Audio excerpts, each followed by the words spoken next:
Welcome to Fats, Good, Bad, and Ugly. So I will now pass on our virtual mic to Andrew, our presenter. Well, thank you, Brittany. Hi, everybody, and thank you very much for attending. Um, like Brittany said, we'll be talking about heart disease and both dietary and lifestyle factors that play a role in heart disease. So to kind of get started, my name's Andrew Winquist. I'm a registered dietitian with Florida Healthcare Plan's Health and Diabetes Education Department. Got interested in nutrition after being diagnosed with type 1 diabetes as a kid and just learning a little bit more about the influences of nutrition and health. And I take a personal and professional perspective with all of my clients to kind of work with them on what's going to be sustainable for them and help them achieve their health goals and outcomes that they're looking for.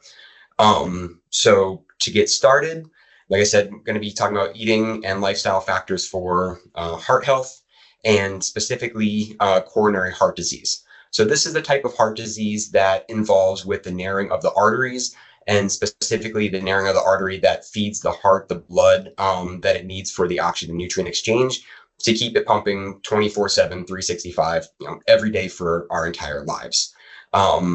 There's a lot of different types of different disease, and they have a lot of different factors that go into them. But specifically for coronary heart disease, these are the major risk factors. So outside of genetics, the last influence there, these different risk factors all involve increasing inflammation and some of the negative roles that plays in the body. Things like smoking, really, if you smoke, please try to quit because nothing's going to increase the inflammation in your body more than smoking. And that's going to play a role in things like blood pressure, high triglyceride levels, lowering your HDL cholesterol, and just really being a poor outcome for long-term health. We look at cholesterol levels with coronary heart disease because that's what gets deposited into the lining of our arteries. So we call LDL our bad cholesterol. That's essentially because that's the kind of cholesterol that gets deposited in that lining of the artery. Whereas HDL we consider to be like a good cholesterol because that actually helps to pull some cholesterol out of the arteries. Triglycerides are also another type of blood fat that play a role in the development of heart disease. Obesity is closely linked with all of this, as are high blood pressure and diabetes. And lack of physical activity does play a role with the development and progression of heart disease. For genetics, unfortunately, we can't change our parents, but if you know that you have a family history of heart disease, it's really important to try to pay attention to that. Because just because it's occurred in your family previously and you might have some cards kind of stacked against you, it doesn't have to be, your ultimate, thing that you end up with in life. Diet and exercise play very, very important roles in preventing the development and progression of the disease. So what is coronary heart disease? Well, like I was saying, it's the narrowing of the arteries and specifically the coronary artery that feeds the heart that blood supply that it needs. And as you can see in that normal artery, it's, a nice big open passageway for the blood to be able to go through that and perfuse the heart with that healthy oxygen and nutrient-rich blood and take away the metabolic waste products from the heart. As cholesterol starts to get deposited into the arteries due to things like inflammation, those arteries start to narrow. And as they start to narrow, it's harder and harder for the blood to feed those areas that it needs to. And eventually you can get to a point where either that artery is completely occluded and blocked off from that blood supply, or you run the risk of the cholesterol deposition in that artery actually rupturing, causing a blood clot, which can lead to, a heart attack or stroke. Obviously, those are things that we definitely want to prevent if at all possible. So we'll talk about some factors that we can do to help with that. Thank you. So specifically for diet, we're going to focus on mainly about the fats. We like to use like a green light, yellow light, red light system to understand, what the good ones are, what those kind of, middle ones are that we don't want to have too much of, but we can still eat some of. And then, the red light, the trans fat that we really want to try to avoid. And that's where we're going to start. So trans fat is not really found in nature in any appreciable amounts. So it's really coming from mainly our highly processed foods. Trans fats were originally created for shelf stability. to help foods basically taste the same, 6, 12 months, however long after production, just like the day that it came off that production line. These types of fats are essentially poison for the body. And I don't say that about any other food. I do not say that lightly. I don't like to demonize foods, but the effects that trans fats have on our body are extremely negative. They raise up LDL cholesterol significantly.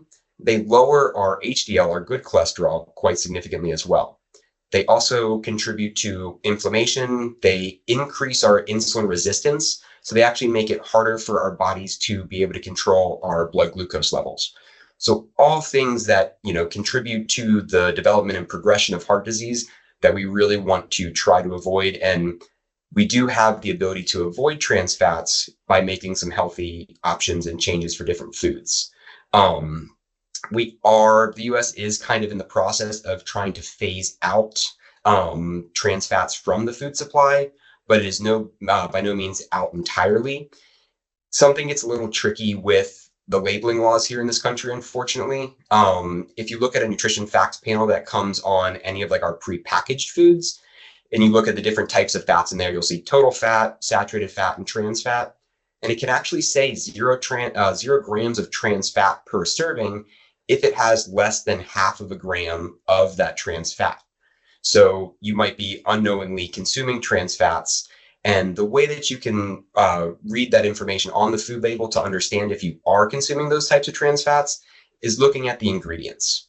So if you see anything that says hydrogenated or partially hydrogenated oils under those ingredients list on that food label, that's a key indicator that it does contain trans fats. It just probably has less than half of a gram per serving. And if you eat more than that, individual serving size, you are going to be, consuming appreciable amounts of trans fats, which do have those negative health outcomes. So really trying to avoid things like our highly processed foods, our fast foods, and unfortunately, even some things like peanut butters. You'll see, peanut butter on the shelf does have, not all of them, but some do have partially hydrogenated oils added to them. So something to start trying to kind of pay attention to if you're looking at the different foods that you eat or that you feed your family, to make sure you're trying to avoid these fats. Before I kind of move on from trans fats, if you have any questions, feel free to unmute yourself or, just put them into the chat and I'll address them later. Thank you, Britt. Any questions before I move on? Thank you, Britt. Thank you, Britt. Okay. Thank you. So moving on to that yellow light fat, the saturated fats, these are a lot more commonly found in nature. Sorry, I have an automatic light in here. These are a lot more commonly found in nature, so we cannot avoid them entirely. They are considered like a yellow light fat, kind of that medium range, because they do raise up total cholesterol and they raise up LDL cholesterol, but they also raise up HDL cholesterol. We just want to be careful because high levels of saturated fat intake for most people do raise up the LDL, the bad cholesterol, more than it does raise up the HDL cholesterol. So we want to be careful with how much of these that we eat. And unfortunately, in the standard American diet, we do eat much more saturated fat compared to some of the other good healthy fats, which we'll talk about. So the types of foods that have saturated fat in them are things like your fatty meats, your high fat dairy products, things like baked goods, your creamy sauces, fried foods, those sorts of things. Also, they are found in nature in quite high amounts in things like coconut oil and your palm oils. So anytime I'm working with a client individually and they have high cholesterol levels and they might mention, oh, I only cook in coconut oil because it's supposed to be healthy, that's something that I definitely address because coconut oil is almost a pure saturated fat and it does negatively contribute to those LDL cholesterol levels. These kind of fats are solid at room temperature. So, if you think about your butter that you leave on the counter or something like coconut oil, it is going to be a solid fat at that room temperature. So that's an easy way to discern whether it's a saturated fat or a healthier kind of fat, which is an unsaturated fat. So we just want to make sure that, again, we're not trying to completely avoid saturated fats because that's not realistic, but trying to just minimize their intake through making healthy dietary choices. So moving on to the beneficial types of fats, first we'll start with the monounsaturated fats. These types of fats help to decrease inflammation. They help to improve blood glucose control, and they do help to actually lower LDL cholesterol and raise up that good HDL cholesterol. So we want to try to get the majority of our fat intake from our diet from these sources of fats because of those positive metabolic effects that it has. So what can you do? Well, if you like avocados, try to include some more avocados in your diet. If you don't like avocados, consider cooking with avocado oil. It's a nice, very neutral, mild flavor that you can't really notice a taste of. And it is good for cooking things at a higher temperature. Olive oil is also a great source of those monounsaturated fats, but we need to cook it at a lower temperature. If you're cooking a food, say like sauteing on the stovetop, and you notice that you're cooking at a temperature to where that oil is starting to smoke a little bit, unfortunately, you're actually converting that unsaturated fat to a saturated fat and negating the health benefits of cooking with that unsaturated fat. So using olive oil for things like a low to a low medium heat when you're preparing or roasting, and using avocado oil for a higher temperature cooking process. So that way you're keeping things under that smoke point and not turning that healthy fat into a less desirable kind of unhealthy fat. Almonds and Brazil nuts are two types of nuts that are also very high in those monounsaturated fats. And again, these kind of fats have the biggest benefit to improving our cholesterol levels. So we really want to try to focus on increasing these from our diet. Thank you. Thank you. The other type of unsaturated fat is our polyunsaturated fats. So these have a lot of benefits for brain health, for vision, and reducing risk for heart disease by specifically having the biggest impact on decreasing our triglyceride levels. So like I mentioned before, triglyceride levels are a different type of blood fat that can contribute to the progression or development and progression of heart disease. So eating more things like your cold water fish, especially salmon, like you see here on the screen, that's a very effective way to start to not only get a good high quality protein, but healthy fats in there as well. Your different types of nuts and seeds, especially things like walnuts, are very high in these polyunsaturated fats. And then you can see some of the other sources from some different types of oils that are higher in the polyunsaturated fats and have lower amounts of saturated fat to them. So trying to increase more of the poly and monounsaturated fats in your diet will over time have improvements in cholesterol levels. It's something that I work with patients on almost a daily basis. And by making those, simple kind of switches to your diet, really do over the long term have benefits to your cholesterol levels and can help to reduce those. Thank you. So other lifestyle recommendations to help reduce your risk for heart disease, like I mentioned before, quitting smoking. If you drink alcohol, trying to drink it in moderation. The reason is it helps to or contributes to the increase in triglycerides. So that, again, increases your risk for heart disease. It can also have effects on blood pressure. So we want to be careful with alcohol intake. What is moderation? Well, it's considered to be, 2 drinks a day for men, 1 drink a day for women. And that's simply because the way that our bodies metabolize things. They seem to have differences in enzymes that can be able to convert more of that alcohol easier in males versus females. If you don't drink, there's no real need to start. It used to be told that drinking alcohol, especially things like red wine and the polyphenol content in there, can help prevent heart disease. But newer studies in the last 5 to 10 years have actually been showing that there's no need to start drinking things like red wine if you don't already drink that. Exercise, of course, we all know exercise is important for health. It's very important for heart health because improving the strength of our cardiovascular system is extremely beneficial. The recommendations of 30 minutes a day for 5 days a week, to me, can sometimes be a little unrealistic. It's an evidence-based goal that has been shown to have the most benefit, but for those of us that work full time, we have kids, family, all of that going on, 30 minutes a day, 5 days a week might be unrealistic. I always recommend for my clients that, if you're not doing anything, let's just find something where you can start and we can kind of build up from there over time. So find something that you like and start trying to find ways to incorporate that more frequently into your week on a week in, week out basis, because that is going to have a lot of improvements and will absolutely help to lower your risk for cardiovascular disease. Weight loss is something that is also shown to be beneficial for anybody that's overweight or obese, to help improve cholesterol levels, reduce insulin resistance, and have a whole host of beneficial effects on the body, like reducing inflammation as well. So if that's something that, is appropriate for you, something to consider, because it will have a lot of positive metabolic effects to lower your risk for a whole host of different diseases. Thank you, Brittany. Like I was just mentioning, it can help prevent type 2 diabetes. It reduces our insulin resistance. It actively lowers our triglyceride levels. It lowers blood pressure. So, that pressure on the heart for having to pump that blood all throughout your body is decreased. Takes a lot of stress off the heart and the different organs. Improving quality of sleep is one of the biggest benefits to weight loss, especially if you have something like obstructive sleep apnea. Essentially, your body's not getting the rest and recovery that it needs. If we're not getting the rest and recovery that our body needs, our body's constantly in a state of kind of fight or flight. Our stress hormones are elevated, so that increases blood pressure.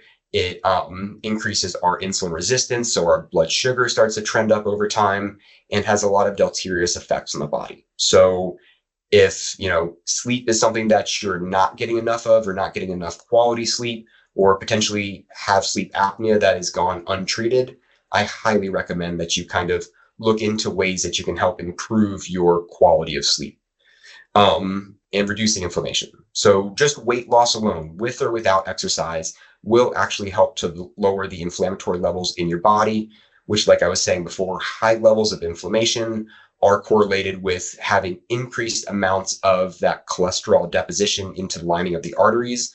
So the more inflammation we can decrease in our bodies, the better. And if it's by just losing 5 to 10% of body weight, that's going to have very positive effects, long term for your health. So something to consider for sure. Thank you, Brittany. Thank you, Brittany. For those of you that cook at home and are looking for ways to kind of help improve your overall, nutrition intake, specifically for heart disease, there's quite a few things that you can do. Trying to use those healthier oils, like I was talking about, and trying to get away from like frying or deep frying foods where, we're going to be basically keeping more of that saturated fat on those foods by, adding that breading or flour to them. So doing more things like grilling, roasting, sauteing in a pan that doesn't include, things like breadcrumbs or flour with it, stir fries, those sorts of things, and trying to use less oil in general when using those cooking methods. If you use different types of sauces or seasoning with your foods, trying to use less of like your cream based, looking for more things that are maybe like olive oil based, or just experimenting with, different things like lemon juice, different herbs and spices to try to help add variety and flavor to your foods, but not add a lot of extra calories, and especially not add a lot of additional saturated fat. If you're somebody that likes to bake, there are quite a few different types of alternative baking methods that you can use to help lower that saturated fat that's in those food products. Using things like your unsweetened applesauce, mashed bananas, or ground flax seeds mixed with a little bit of water. That helps to retain that moisture in those baked goods. And so it still provides it a very similar like texture and taste and mouthfeel, without contributing to those additional amounts of calories and saturated fat. Another benefit of things like ground flax seeds is they contain some healthy polyunsaturated fats, which I discussed the benefits of, but they also include soluble fiber. Having more soluble fiber in the diet is very important because over time it helps to actually remove some cholesterol from our body. So increasing things like your ground flax seeds, your psyllium fiber, your beans, things like bananas, the insides of apples.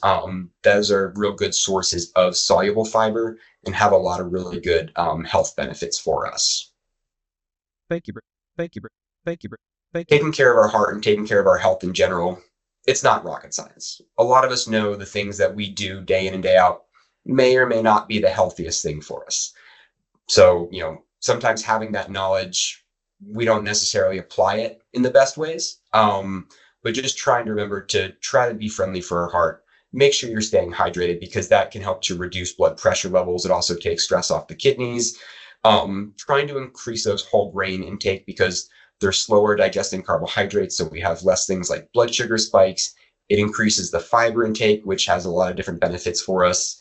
Getting those fruits and veggies to give us that fiber and all of those different colors are all different types of phytochemicals and micronutrients that are beneficial to our body. So we really want to try to make sure we're getting those, if not every day, multiple times a week. Choosing more of your lean proteins. So looking at things like our, white meat chicken, our turkey and other poultry, things like our fish, and eating less of those high saturated fat meats like our, beef and pork, fried foods, just because they're contributing a lot of additional calories and saturated fats to us. Low fat dairy as well. Low fat dairy is a great source of protein. It's going to be low in those saturated fats compared to something like, our whole milk, our butters, or cheeses that, do contribute to that saturated fat intake. And trying to keep overall fat intake on the lower side does help because fat is one of the major contributors of calories to our diet. So if we can reduce the amounts of fat that we're eating in the diet, just makes it easier to help control calories, which, benefits those that need to help lose a little bit of weight over time. Thank you. Kind of going back to the My Plate example, this was changed from the food pyramid quite a few years ago, but just trying to eat a healthy, balanced plate with getting some good sources of lean protein, having those fruits and vegetables at most meals if possible, and grains, especially coming from those whole grains, again for the benefits of the high fiber complex carbohydrates there. So fairly basic information, but hopefully you learn something where we can try to incorporate more of those healthy eating habits into our lives. So with that, I'll start taking some questions if anybody has any. So I just saw one pop up asking about canola oil. So canola oil is higher in polyunsaturated fats, so something that can be a decent oil to cook with. There is some information that there's not a body of evidence with it yet, but showing that canola oil could potentially be pro-inflammatory based on some of the fats that it has in there. So right now, the recommendations are still to, include things like canola oil. However, we do want to make sure, we're not using that as our sole source of fat. And, there could be research that comes out in the coming years that might say otherwise. But for right now, canola oil is still considered a healthy oil to include. Another question about how many grams of protein should one consume a day?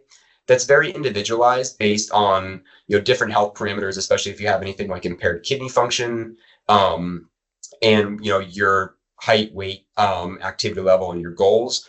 But essentially trying to get somewhere around 4 ounces of high quality lean protein at most of your meals. So, a minimum of about 60 grams a day is going to be a benefit.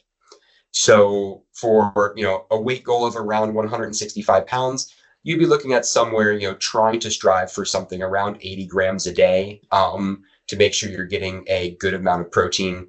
Protein is extremely beneficial because it helps to increase satiety. We feel fuller for longer, and it is has a what's called higher thermic effect of food. So it actually takes the body more energy to break down the calories that we get from protein. So over time, eating a higher protein diet can be an effective strategy to help lose weight, which has all of those beneficial effects for heart disease. So is there a total gram of fat that we should try to stay under? Typically, it usually falls somewhere between like 10 and 20% of calories for an average person. So doing a little bit of math, essentially, taking your calorie need. This is something that if you met with myself or one of the other awesome dietitians that I work with, we could calculate for you. But essentially somewhere between 10 and 20% of calories coming from fat. And again, most of those coming from unsaturated fat sources. So if any of you are interested in coming to meet with myself or one of the other dietitians that I work with, you actually don't even need a referral. You can self-refer. There's never any copays, caps, or limits, so you can work with us for as long as you feel is helpful. So I highly recommend that you reach out. we see people from, all ends of the health spectrum, even just basic general, is what I'm doing healthy? Can I eat, X, Y, or Z? We're happy to answer any and all questions that you have. So please look us up and come check us out. Awesome. Thank you so very much, Andrew. And thank you all for attending the Fats, Good, Bad, and Ugly webinar. I'll get that out. We hope that you picked up some useful tips and tools for your health journey. We have some handouts that correspond with the presentation and the webinar. So if you're interested in those, please just reach out to us at wellness@fhcp.com and we can send them over. But we hope that you have a very happy, heart healthy month, and we will see you next time. Thank you, everyone. Thank you.